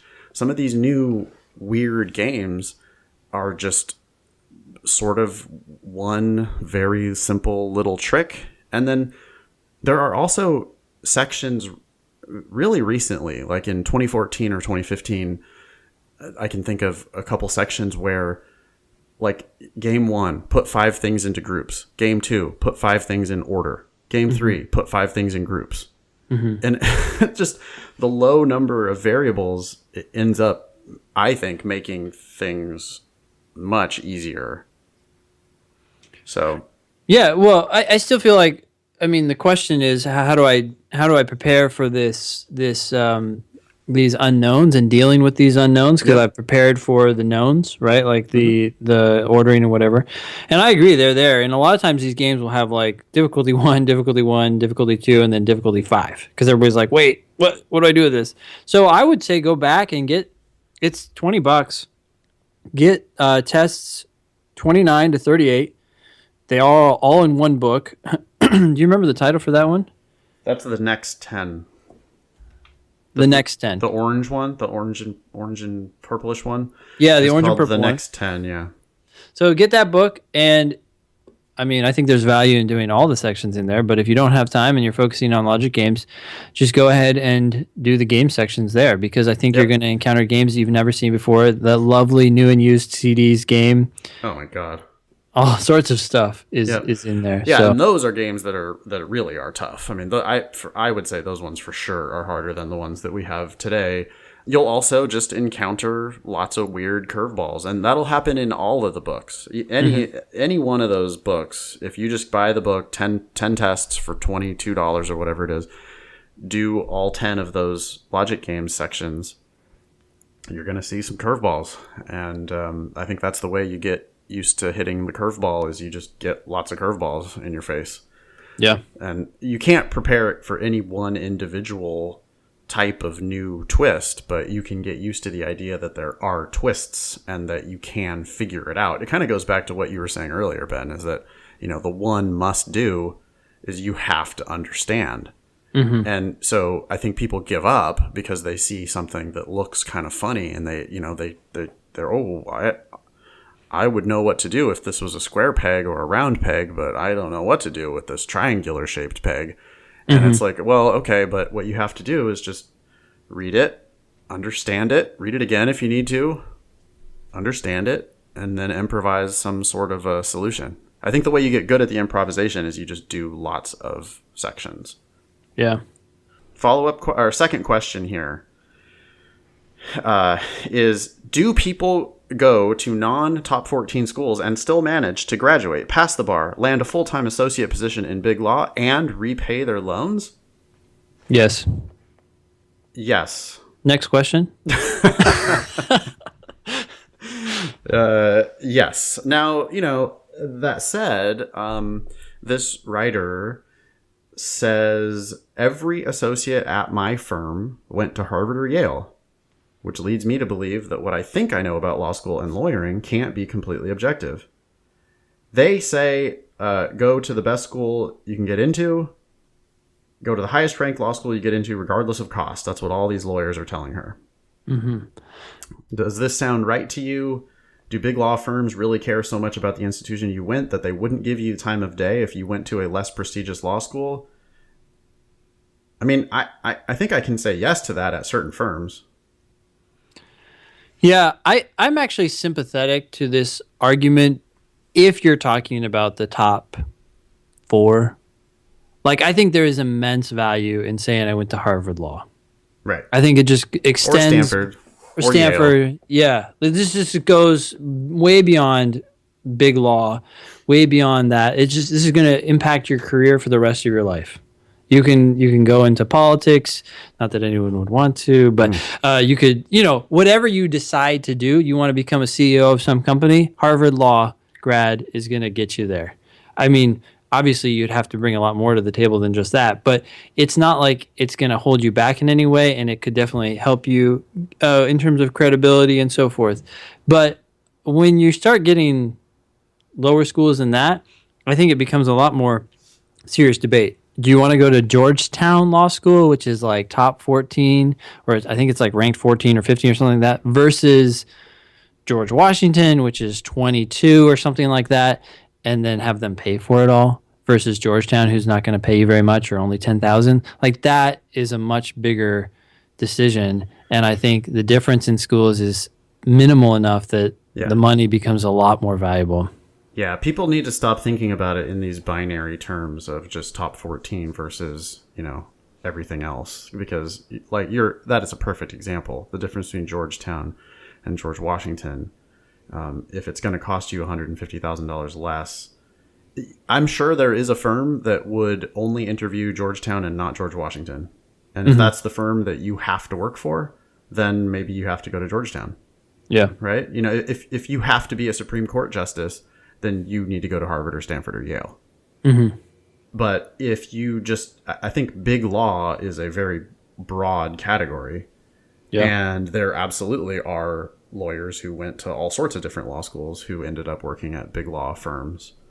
Oh, for sure. And even at we're talking schools that maybe even in the 60s, if you get in the top 10% of your class, so a lot of these firms, maybe even if they're not big law at first, but you do well at, say, American University, which is I think somewhere in the 60s or 50s, and then you go to a medium-sized law school or law firm in the area, and you do well there, and then 2 years in, you're going over to a big law firm. Yeah, or you work in public service. You're a assistant DA, and you get all kinds of court experience, and you do really well there. Then now the big firms are they don't give much of a shit, I don't think, anymore about where you went to law school necessarily, because they know you can cut it in the real world. Yeah. All that said, I'm sure there are some firms, that are going to be only Harvard and Yale, and maybe she works at this firm, but I just think there are lots of options out there, and you should apply broadly and compare your offers to one another, and then really think about it. Talk to as many lawyers as you can, and just make as educated of a decision as you possibly can. Yeah, and you've said this a million times before, but I couldn't agree more. Even if you know that you would never go to X law school for whatever reason, even if someone put a gun to your head, if it's within the range of the schools that you're looking at in terms of ranking and location and whatnot, apply to it, because you can still pretend that you want to go there when you get that offer from it and are comparing that to another law school and want to use that as leverage. Yeah, I've seen it happen a million times. You just have to put yourself in a better bargaining position. Even if you're not going to explicitly use that as leverage, you know your value now, right? Because they gave you this offer. Yeah. And so now you're gonna just have that kind of in your pocket and think about it and go, oh, well, I got a full ride to this school over here. And now when I'm negotiating with the school that I really want to go to, even if I am absolutely not going to go take that full ride, at least you'll know, oh, well, they gave me this, and let me think about now what this school is giving me. Yeah. Sign off here. I found it kind of amusing. It says, if you end up using this email on a podcast, please refer to me as something basic like Lauren or Jenna. So thank you, Lauren or Jenna. And I'm also sorry to all the Lauren and Jennas out there that just got called basic. Okay, so one thing she does raise here that I wanted to go back to really quick, sorry. She's talking about how she has considerable amount of debt from undergrad, right? And she's worried about taking on more debt or basically postponing those payments, which I think you can do. That makes sense. When you can, and you just keep racking up more and more principal the entire time. Yep. So given the cost of debt these days, it actually might not be a bad move. Well, student loans aren't as cheap, though. Oh, aren't they affected by the rates? I thought they not would. Not as much as you would hope. The student loan money is not cheap. Huh. It's not as cheap as it's because the loan on your house is secured by the house. Yeah. Your student loans is secured by nothing. So, I guess those federal loans are guaranteed by the federal government, but they, you're going to owe that money forever. And they do not charge very attractive rates on most student loans. So I think her concern is totally valid. I would say that I got a lot of the same messages as I was deciding where to go to law school. And it was like, hey, look, go to a good law school, do well, and don't worry about your loans. Because if you go to a good law school, you'll do fine. And I have to say, you got to consider the actual facts and your situation and so on. But I am somewhat sympathetic to this argument if you're, again, talking about really top tier law schools. I feel like if you feel like you can succeed there somewhat reasonably, I think there's a good chance that you'll have opportunities. And if you can land a job at a big law firm, which is the big question, but if you feel like it's possible, this money is going to be paid back pretty fast. I feel like I feel like big law firms, you make way more money than you imagine you could make in any other sort of job if you land it and things go well. But if that's not a likely possibility, then of course the debt becomes a serious concern. And I know that that's what she's worried about. But if you do land that job, I feel like you make money pretty fast. I guess, yeah, if there's any doubt that you are going to not maybe be successful in law school, or that you're maybe not going to be happy in a legal career, or that you're not going to get the job you want to get, those all argue in favor of minimizing your risk by taking scholarship money. Yeah. If Lauren or Jenna is totally sure, right, that she knows what she's getting herself into, and she knows that if she does go to a Harvard or Stanford or Yale, that she's going to be able to get this job. If they're just explicitly saying like, yeah, go to Harvard, we're going to hire you. And she knows what those people make, and she knows that she could actually stomach that lifestyle. If that's you, then sure, then you're going to be on that. You know, we've talked about the bimodal distribution of starting lawyer salaries. And if you know that you're going to be in that second peak, the upper peak of law school, of starting salaries for lawyers, and you're going to be making $160,000 a year right out of school, then yeah, that debt doesn't matter nearly as much, because $160,000 a year is a lot of money, and you can pay back loans pretty quickly that way. But boy, you go to Georgetown and then you don't land that job, or you go to Georgetown and then you decide you don't want to practice, then now you're on that hook for not only that, but also the money you accumulated in undergrad. And that's how people end up owing $250,000, which is, I mean, yeah, as a barista, that's it's insurmountable. I mean, there are many of these people are quite literally never going to pay off their student loans. Yeah. Which is just, I mean, it's a scary proposition. Okay. Anything else on that one? No. Let's go to Boba Fett. Boba Fett. Hi, my name is Redacted. Boba Fett. And that's what it says. I just got it from the bottom. Yeah, I know. Oh, okay. I'm taking it out of I don't want to accidentally read it here. Something basic like Boba Fett. Something basic like Boba Fett. Let's see. Do we need to read this? Questions. I have some letters of recommendation from a professor. I got these letters in 2015 and 2016. Will those letters still be good when I send my apps in fall of 2017? I think if they're law related, yes. I don't know that the timing really matters. And I think even if they're from a professor, I don't care. I mean, we have another email maybe down here later about getting a letter of recommendation from a professor from like sophomore year of college. I just don't think that stuff really matters all that much. If they're saying nice things about you, if they were a supervisor, you know, your boss or your professor, and they either gave you an A or they gave you a promotion, and they're going to say super nice things about you that paint you in a good light, I think you're fine. And I don't think you need to worry about exactly the dates on those letters. I just can't imagine that that's going to really matter. Okay. Cash is tight. I've heard a lot of good things about 7Sage, and it's cheap. Is it too good to be true? Have you heard anything about this program? What do we want to say about 7Sage? I've heard good things. I think they save a little money because I don't think they include official LSAT questions, or they may include some, but I think you still have to buy your own books or something.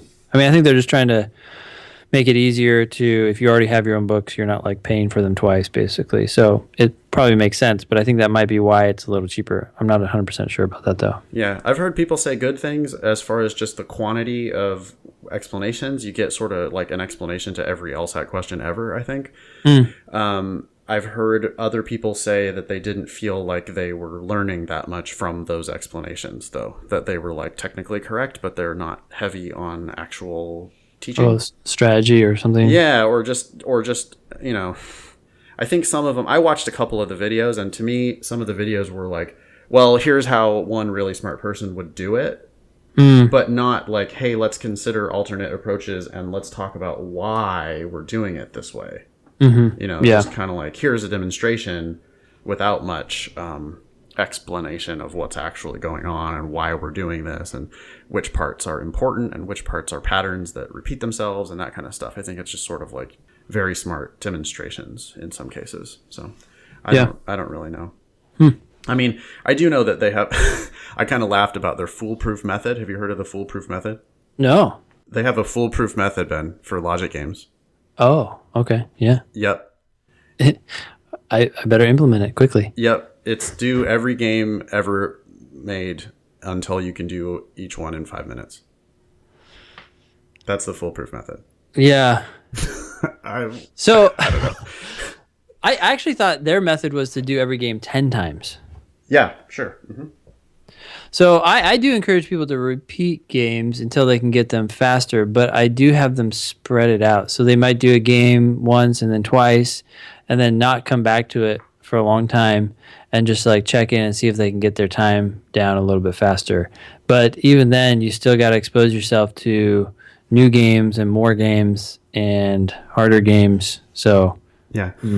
I don't have anything bad to say about Seven Sage. I think it's helped a lot of people. So good luck. Let us know what you think. We love to hear what's out there and what people think of it. So let us know. Sure. Number 3, I have a rough draft of my personal statement. A family friend who's an attorney looked at it and helped me do some edits. Is there anything else I could do to help out with my personal statement? Well, I would get Anne Levine's book. Yeah, that's what I was going to say too. It's called The Law School Admission Game. It's awesome. It has lots of interesting thoughts about personal statements, including some sample personal statements. Mm-hmm. I think you need more than just one friend to look at it. Yeah. Anyone who can read it and react to it, like say, this sentence sounds a little arrogant, or this sentence doesn't make sense. You just need other perspectives, and the more the better. I would not follow everyone's advice. I've heard people, they talk to their uncle, and their uncle's like, well, you have to do this, and then their aunt is like, well, no, you should do this, and their grandma, says, why didn't you talk about when you were 5 and save the fish from the pond? Right. Like, I wouldn't take all their advice, but I would try to listen to what they're reacting to and what that says about how your message is being conveyed. It's like, whoa, everyone is sort of reacting to this in a negative way. Maybe it needs to be written. I wouldn't necessarily do what they say, but it is insightful that they're sort of have a reaction to it. And maybe that means you need to change it. Yeah, I mean, the fact that they make a note on something means that they either had a hard time reading it, or for whatever reason it bumped them. Mm-hmm. And so you should think about, whether you've written it as clearly as you could. The main 2 questions that I like a personal statement to answer are why you and why law school. Mm-hmm. I think those are your 2 things to keep in mind. And then it just needs to be really beautifully edited. It needs to be perfectly edited. That's like the number 1 thing, is that it just can't have typos. It can't have run-on sentences, bad punctuation.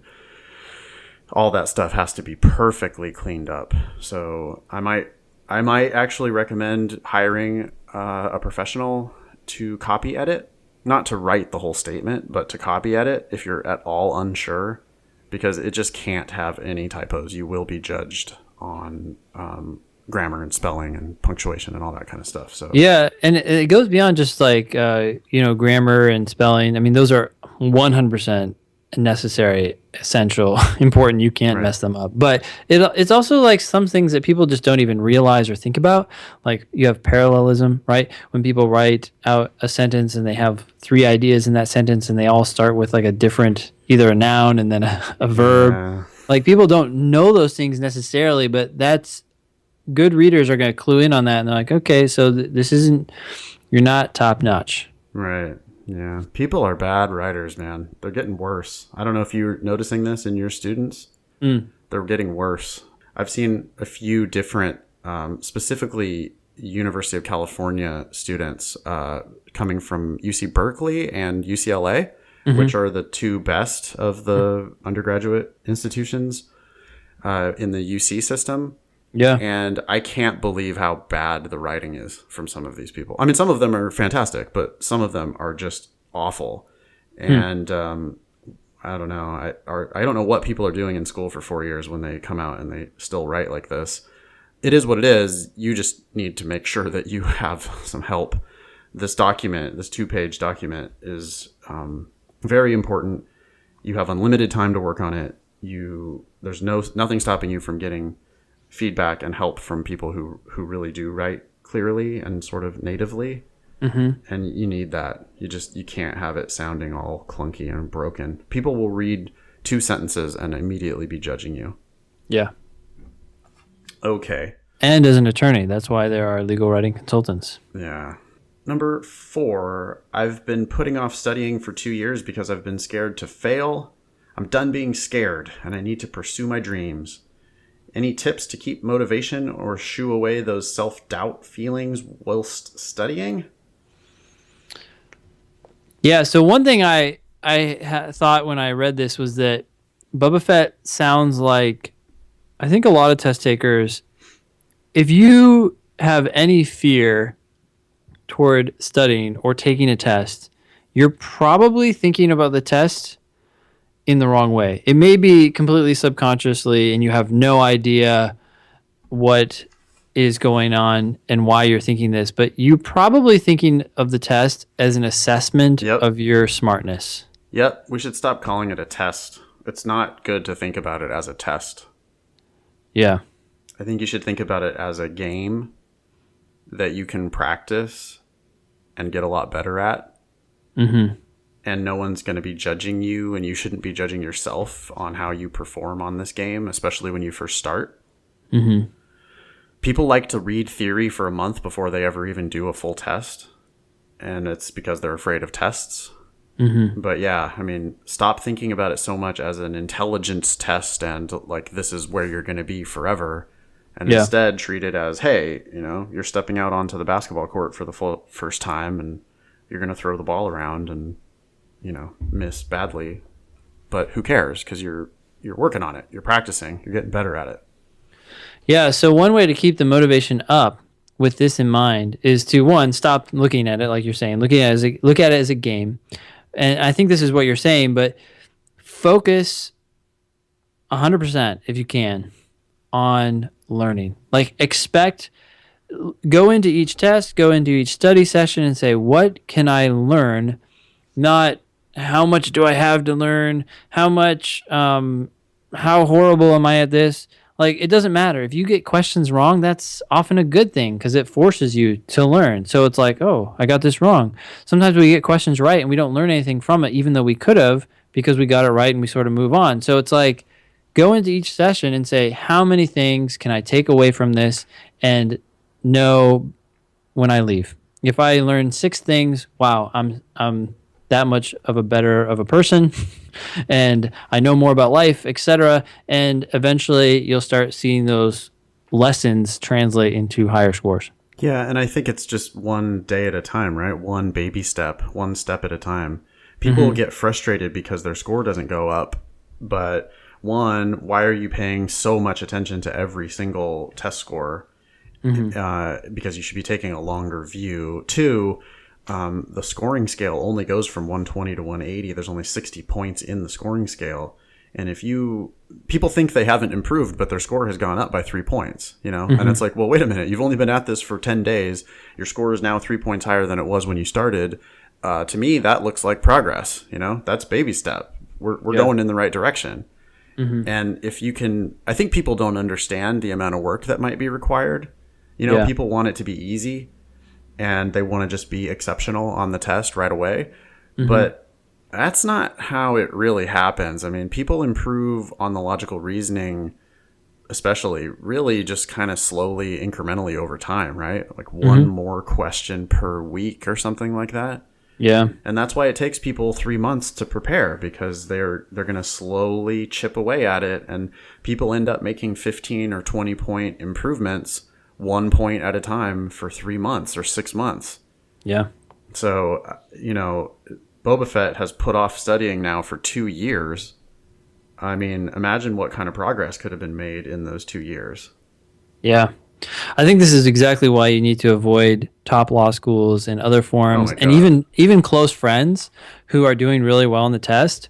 I do not think, no matter how close they are, that they are telling you the whole truth and nothing but the truth. It's like, oh, I started studying. I got a 173. How's it going for you? Are you you're gonna take it in September? Oh, I'm not really feeling that ready. Oh, really? Oh, okay. Well, I just I started like a month before and I put in a lot. Like they may think they're telling the truth, but may not remember that they actually started 2 months ago. They actually didn't get a 173. That was just the highest score they ever got, but they're Right. really hovering around a 168. And so, like, you just have to kind of take people's stories and advice as a grain of salt, you know? Generally, stop comparing yourself to other people too, right? I mean, Yeah, I mean, it's hard to do. It's hard not to, but you're never going to get out of this.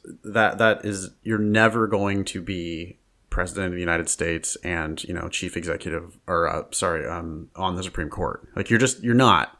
And so if you're not going to reach those, then there's always going to be somebody who did a little bit better than you. There's always going to be somebody who has more advantages, outscored you, didn't work as hard, and made more money and kick your ass in the courtroom. So I think you need to just stop all of that kind of comparing and measuring yourself against other people. No matter what school you go to, unless you go to Yale, there's always going to be somebody looking down their nose at you like, oh, well, I would never go to that school.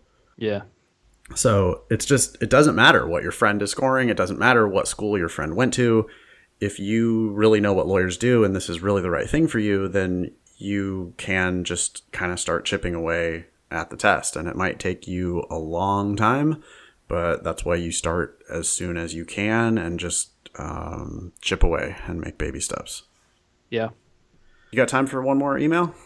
Yeah, let's hear what Calvin has to say. Okay, so Calvin says, I'm interested to hear what you think of my scores and progress, and more specifically, where I should focus my efforts in preparing for the December 2016 LSAT. In my mind, reading comprehension is usually my best section and comes the easiest. That's a very good thing. My only problem is, more often than not, missing the main point question at the beginning of each section. I can get it down to 2, but I have trouble confidently choosing one over the other. Maybe we stop there and give some tips. Yeah, so that would go back to the 2 tips from earlier in the episode. If you're paying attention, you should know what they are by now. Yeah, give people a moment to see if they can recall. Sure. All right, yeah, so a couple of you got that wrong. That's unfortunate, but... Yeah, if you narrow it down to 2, if you narrow it down to a 50-50, I think that's even going to be more of a helpful time to think about, hey, is one of these answers overstating it? Does one of these answers go further than what the author actually went? Is this a very strong answer choice? If one of them's stronger and one of them's weaker, you might want to lean toward the more weakly stated one. Yeah. The other thing would be, does this actually capture the main point? I think your prediction there is really important. You need to have been able to boil it down into, well, basically the author thinks this about this. And that gist of it, that kernel of whatever you thought the main point was, does one of the answers have that and the other answer not have that? Say you narrowed it down to B and C. Is B part of it? Does B support C? Would B be used as evidence in support of C? In that case, C's got to be the main idea, and B was just evidence on the way to get to that main idea. Yeah. So that's what I would be thinking if I narrowed it down to a 50-50 on main point questions. Cool. I can tell my LR sections are improving, but my scores vary greatly. For reference, Ben's score tracker says I miss necessary and sufficient assumptions and must be trues most frequently. I have Nathan's logical reasoning book, but I only look at questions I have already seen on prep tests so as not to spoil questions I run into on later PTs. That right there, Calvin, I would stop doing that. I don't think you need to worry about saving those prep tests. The encyclopedia has tests 40 through 60 in it, selected questions from tests 40 through 60. There are plenty of tests in the 70s that are available that you could use as diagnostics. If you really want to save tests for diagnostics, I think you could save a few of them in the 70s. For diagnostics, I don't think you need to worry about encountering the same question twice when you're looking at prep test 40 through 60. Cool. So I wouldn't bother with that. And that's because Calvin's going through my online class, which also focuses on prep tests 40 through 60. But the point is learning. The point is not to be constantly diagnosing exactly your score. I just don't care about that. I care which type of questions you're missing. And if you have already seen it once and you miss it again, then, I mean, that's only going to tell you need to focus on that more, not less. Mm-hmm. So I wouldn't worry about saving questions at all. Mm-hmm. As you can see, my highest score, because Calvin sent a spreadsheet with a bunch of results. Thank you for that, Calvin. As you can see, my highest score is 165, and my average for the last 5 tests is 160. My studying consists of 35-minute timed sections, followed by review and the videos from my online on-demand course that correspond to that practice test. I have until December. Where should my focus be? I don't need to get to 170, but I do consider it a personal goal. Am I a contender to do so? Calvin. Yes, he's a contender to do so. In terms of some of these things, he's talking about what should my focus be? Oh, so I actually remember looking at his results in the score tracker. Yep. And he was getting an average of 6 wrong in all 3 sections. I think it was like 6 wrong games, 6 wrongs reading comp, and this is averaging his last 5 or 6 tests. Okay. And maybe like 7 wrong in one of the reasoning, but 6 wrong in the other reasoning. So my advice was like, well, you should be focusing on all 3 of them. And although games is the easiest to improve, I also feel like they're, so maybe he should be focusing a little bit more there and probably a little bit more in logical reasoning because there's 2 of them. But even then, I'd still put time into reading comp. So it seems like he should just be going through 35-minute sections from tests, and he's getting the perfect sort of allocation of time to questions with maybe a little extra practice in games. Yeah, I think that sounds right as well. I noticed that on the scores that he sent in the spreadsheet, it looked like only done about maybe a third of the tests that are in my online class. So I would just continue working all the way through that entire online class, just do all of those tests one section at a time, watch all of those videos. He's got from now till December, he's got plenty of time to work his way through all that. I did want to point out, the fact that you've scored a 165 means that you are a candidate to break 170 for sure. It's not a tough leap to get from 165 to 170. I mean, not to say that it's easy, but I've seen people do that a million times. And I would almost say there's a chance you could do that tomorrow on a practice test if you've already scored a 165. Yeah. The last thing I wanted to add is that in order to reach 170, many people are going to need to be perfect on the logic games. So that's a big opportunity. Calvin is enjoying the games and feels like he's learning, watching videos, etc. But you're not perfect on the games, and it's, for a lot of folks, it's going to be very difficult to ever get that accurate on the logical reasoning and reading comprehension. But games, people do get reliably, consistently perfect on. So I would just say, especially keep grinding out those games and get to perfection there, because that's almost always the easiest route to 170. Yeah. One last comment, and it kind of relates to that because it's games. He says, I am often unable to make the large game-crushing inferences with regard to those 2 game types, hybrid and grouping. I wouldn't really worry about the types so much. I would just think about making inferences in general, and that involves taking time to think about the rules that you've written down, whether that's in an if question or after the initial setup of the diagram. The one way I like to think about it is I will read the game, I will draw out the rules, and then I will look at them, and the vast majority of people don't. They just go right into the questions. And when I'm looking at them, I am looking at the variables that are the most constrained. So, for example, if there's a variable that's in more than one rule, then that variable is likely to be more constrained than other variables. So then I will focus in on that variable and I'll say to myself, okay, this one seems to be more constrained than the others. What does that mean about it?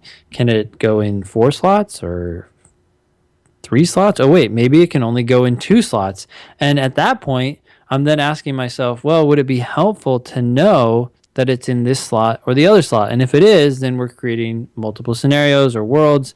And if it's not super helpful, like it doesn't really lead to anything, then maybe not. But the point is like playing around with the variables in your head, playing around with extremes, testing different options again in your head, and just trying to think about what do these rules do to the variables and how do they interact. And all this takes 30 seconds after you've practiced it a lot. If you every time you do a game, you force yourself to think about the rules before you go into the questions, you will get faster and faster at testing out scenarios in your head, not completely. And you can't do it all out in your head. I'm not saying that. I'm just saying like thinking about one or two variables in particular and imagining them moving around in the game and what that means. And that has huge dividends, huge payoffs, because either you end up creating 2 worlds that complete the game or 3 or 4 worlds that complete the game, or you go into the questions and now because you're familiar with the rules, when they ask you a question that's related to one of those rules, right away you're like, oh, well, that means that S has to go here. And all of a sudden you're creating a diagram that moves quickly. So sometimes people are like, well, I spent all this time and I didn't draw anything else. Yeah, but you're also way more familiar with the rules and you're going to move way faster through the questions. I just see it time and time again with myself and with other students. Yeah, the more time you devote to making a diagram and really understanding the way the system works, the better off you're going to be when you go to those questions. That's definitely clear.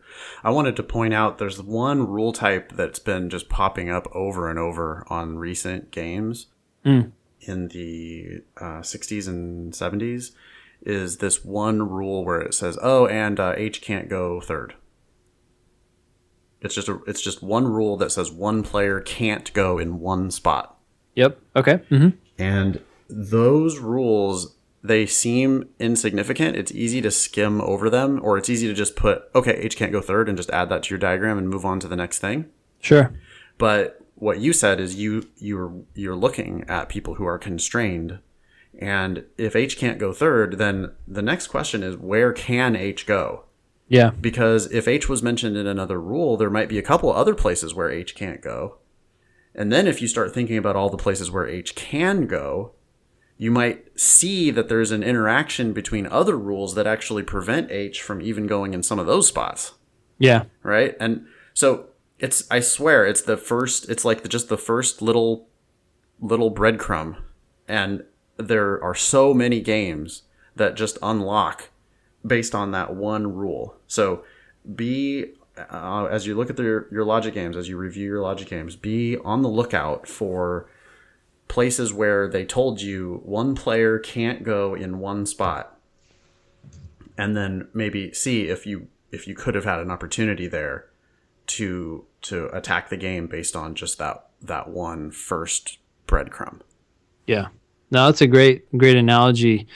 It reminds me of when I was preparing for the test, my instructor challenged us to write our own game, and I ended up writing 2 of them, and I just have kind of forgotten about this. I mentioned it the other day in class, but now that I'm thinking about it, I do remember writing the game, and when I wrote the first game and I started writing questions, I mean, I just modeled it off of a similar game because I didn't know what I was doing, but when I was writing the questions, it forced me to like think backwards, like think from the correct answer all the way back to the original rules. Okay. And sometimes I would change the original rules. I'd be like, oh, well, there's a lot of options here, so I need to add sort of a constraint, but I don't want it to be so obvious that there now are, only one scenario that works given my new rule. So it was just like sort of an eye-opening experience. And I tell my class every now and then, I say, hey, I wrote a game when I was studying for the LSAT. Why don't you do that? And everybody's like, no, I'm not going to do that. But I think it was a very valuable experience. Like it made me think backwards and how the test writers come up with these questions and the inferences and how that all relates back to this breadcrumb, right? If you start at the end and go back to where it all started, you're much more likely, I think, to see how these things can get started. Yeah, I think that's a great point. I don't actually have my students do that, but that is definitely Well, I don't either, because every time I suggest it, everybody's like, yeah, whatever. But I challenge you all to our listeners to write a game, and if you write it, send it to me. I'll gladly do the game and tell you if I think there's any mistakes or whatever. I think it's one of those things that's hard to do, kind of like what we were talking about earlier. But I think it can have a decent impact in terms of your understanding of how you get from the beginning to the end. Do you have anything else you wanted to say about that? no, I don't. I think I'm good. Okay. The last thing is a quick reminder, if you want to watch videos and give me your feedback on them and then learn something from them because you're preparing for the test as well, obviously, email me at ben@strategyprep.com and I will put you in contact with Seth and we can figure out if that makes sense for you. As always, we appreciate your questions. We got a ton today. Didn't even get to any actual logical reasoning questions, but we'll definitely jump on those next time. You can always email us at help@thinkinglsat.com. You can find the previous episodes, of course, on our website if you're looking for them there. It's just the thinkinglsat.com, or actually thinkinglsat.com. That's it.